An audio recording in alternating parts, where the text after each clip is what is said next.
In this lecture, we will continue our series on introducing philosophy. In our previous lecture, we looked at the pre-Socratics, but we did not study them as observers looking into what people in history happened to think, because doing that would not be philosophy. Rather, we are asking a deeper question. What is philosophy, and what is philosophical activity? To answer this question, we have to pay attention to three things. First, we need to pay attention to the thinkers themselves, the philosophers that we are examining. Second, we have to pay attention to ourselves, because we are the subjects trying to understand philosophy. And third, we must pay attention not merely to ourselves as subjects, but also to our own philosophical activities, our acts of experiencing, questioning, understanding, judging, and reasoning. And so with this context in mind, we turn to the philosopher Plato. As a philosopher, he will help us understand what philosophy is. But his success depends on us and our own attentiveness to him. Attentiveness to Plato does not mean simply agreeing with everything he says. Rather, it means following the trail of thoughts, arguments, and recommendations he offers, and testing them with our own experiences and argumentation. So with this in mind, we will begin by examining who Plato is and his method of philosophizing. Once we understand this, we will be able to grasp his worldview, his metaphysics, ethics, and epistemology. And so let's get started. So who was Plato? Plato was a Greek philosopher who lived from 427 to 347 BC, so a little under 2,500 years ago. But we should not be fooled by the fact that Plato lived a long time ago. In the 20th and 21st centuries, some of the greatest modern thinkers have said that all of philosophy is merely a series of footnotes to Plato. When we think of writing and footnotes, we know that the writing is the main course. It's the meat and potatoes. The footnotes are the extra details, the seasonings and toppings, if you will. So even if modern thinkers describe all of philosophy as footnotes to Plato, then Plato must be a pretty big deal. And if he is a big deal, then we should pay attention to him. Plato also stands at a crucial moment in our own history, in our own story. Plato inherits the problems that the pre-Socratics left behind. These are the tensions and questions between, say, change and permanence, between appearance and reality, and between our own reason and the senses. His insights are attempts to resolve these tensions from the pre-Socratics and to show what a genuinely philosophical life looks like. What he is doing is he's building on the thoughts of his predecessors, the previous thinkers, rather than trying to destroy them wholesale. And so this will be a key detail worth keeping in mind when we look at future philosophers.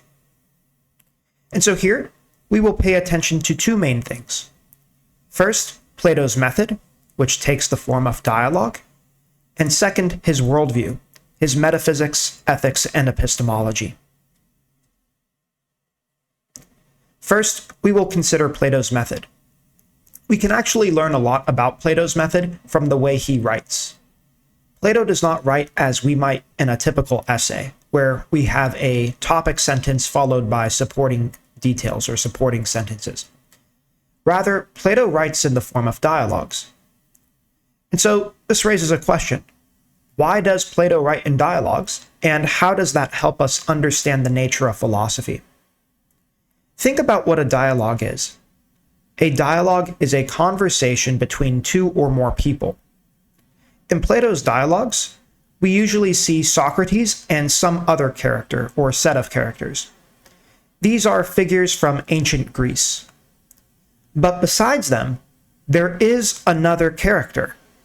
Ourselves, we the readers, looking into Plato's dialogues. Plato writes in dialogues in order for us to participate in the philosophical conversation, It is a way for us to look at a question together, not in a combative manner, but through shared inquiry. And so philosophy then is not merely about argumentation. When we argue just for the sake of winning, we are not doing philosophy, since even people who do not care about wisdom can do that. Rather, philosophy is a shared pursuit. It is always done in relation to and with others. In the case of Plato, it is done in relation to the characters in the dialogue and with us, the readers who are not in the book, but are still drawn into the conversation. Because the conversations in the dialogues involve both ancient Greeks and us in the 21st century, the dialogues are not bound by time. They are not limited to their historical moment. Rather, they are timeless, and they go beyond history. Plato then does not write in dialogues by accident. He does so with a purpose. But there is more to Plato's method than simply writing in dialogues. A dialogue is a conversation, yes, but Plato does not write mere conversations. He writes philosophical conversations. And these conversations are shaped by what we call the Socratic method. And so this raises then another important question for us. What is the Socratic method, and how does it help us in pursuing truth and self-knowledge? The Socratic method is a logical method named after Socrates. It begins by examining opinions and seeing whether there are contradictions in a person's worldview. The best way to understand it is to see it in action. First, we begin with a question. Is there an afterlife? Second, we take common opinions to explore this question. What do we know about life and death? Well, they seem to be opposites. Life is the opposite of death, and death is the opposite of life. Well, what else do we know? Or what else do we at least commonly believe in our own day? Well, we know that things often come from their opposites. For example, a small child becomes a bigger human being. A big stick becomes smaller when we cut it in half. A fast runner used to be slower, and when a fast runner keeps running, he or she eventually becomes slower again. Being awake and being asleep are also opposites. When we wake up, it is because we used to be asleep. And when we fall asleep, it is because we used to be awake. And so these examples show us that things seem to come from their opposites. And so we take these two things that we seem to know. It seems that things come from their opposites, and that life and death are opposites. So from these two things, can we know anything else?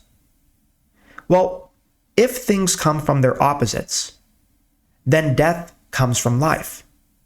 We cannot die unless we first lived. And that makes sense, right? Death comes from life. You can't die unless if you were first living. But if things come from their opposites, then life must also come from death. In other words, the soul must exist even after death.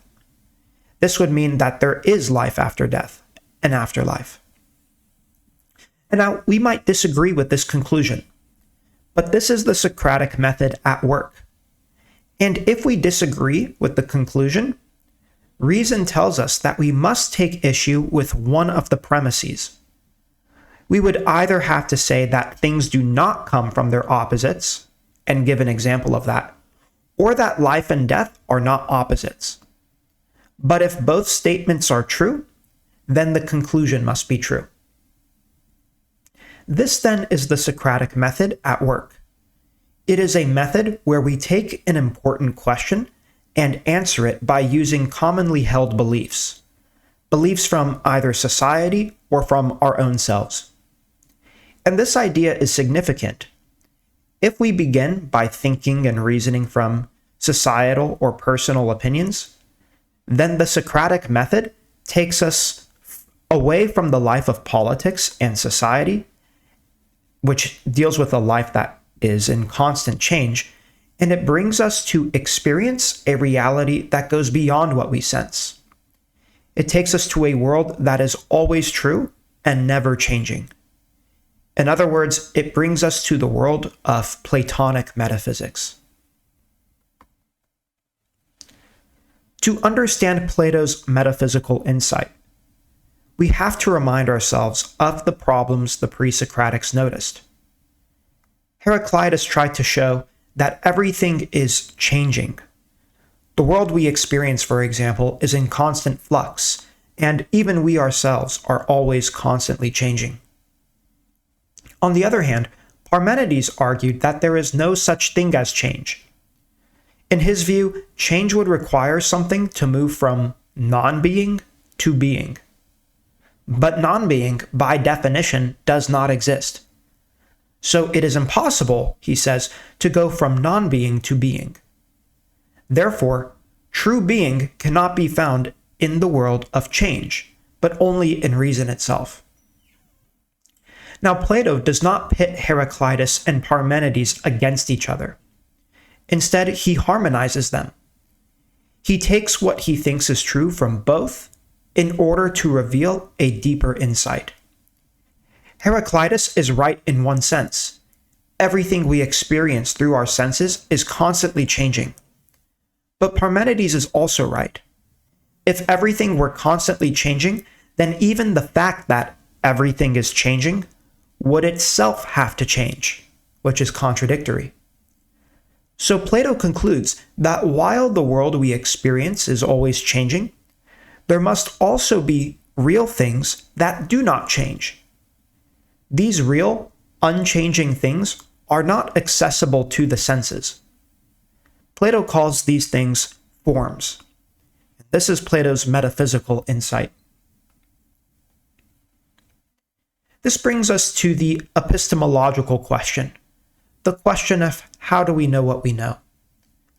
How do we know that there really are forms or non-physical realities, and that Plato isn't just making things up? Let's take the idea of equality as an example. Imagine we take two sticks and place them side by side. At first glance, we might say that these sticks look equal, right? If we take two sticks that appear equal, we might say that they look equal. We might even say that these two sticks are equal. But let's think about this more. If we were to look closer at these apparently equal sticks, we have to ask, are they perfectly equal? Completely, absolutely, perfectly equal? If we measured them with enough precision, we would certainly find at least tiny differences. For example, one might be slightly longer, or the other might be slightly thicker.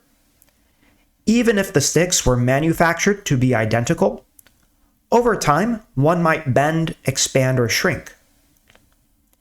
And so here's the question. We have to ask, have we ever experienced two perfectly equal things with our senses? To answer this, we have to ask ourselves a few other questions. Well, first, have we ever seen perfect equality before? Have we seen perfect equality? Well, no. Okay, well, have we touched perfect equality before? Well, also no. Okay, have we measured perfect equality with, say, any scientific tool? No. Our measurements always have at least little margins of error. And so this tells us that everything we experience through our senses can be close to equal, but never perfectly equal. The things we experience are always imperfect.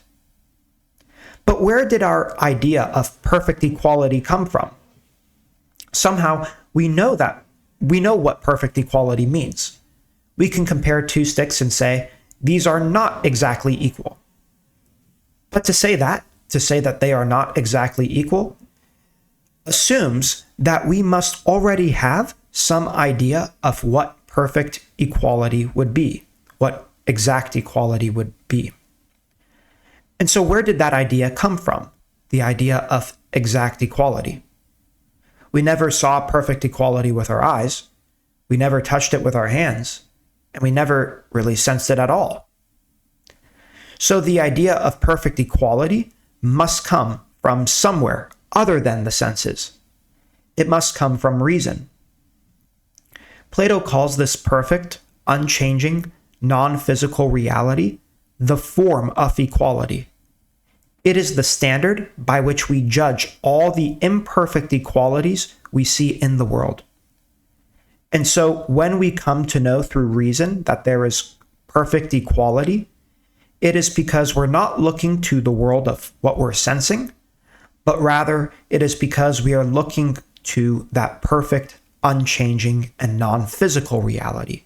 And when our eyes of the mind look to that, that's how our reason is able to grasp the form of equality, perfect equality.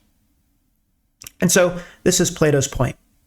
We know the forms not through the senses, but through the eyes of reason. The senses give us imperfect examples, but the forms give us the perfect standards. Just as we could not recognize inequality unless we already had some grasp of perfect equality, we also would not be able to make sense of anything we experience unless we understand the forms. So the forms allow us to make sense of the world. And so now that we've seen why Plato thinks the forms exist and why the senses can only give us imperfect knowledge, we can turn to his most famous story, the allegory of the cave. The story is Plato's way of showing what the journey from ignorance to knowledge looks like, not just in theory, but also in real human life. And so the allegory begins with this. Let's imagine a group of people who have lived their entire lives chained inside a dark cave.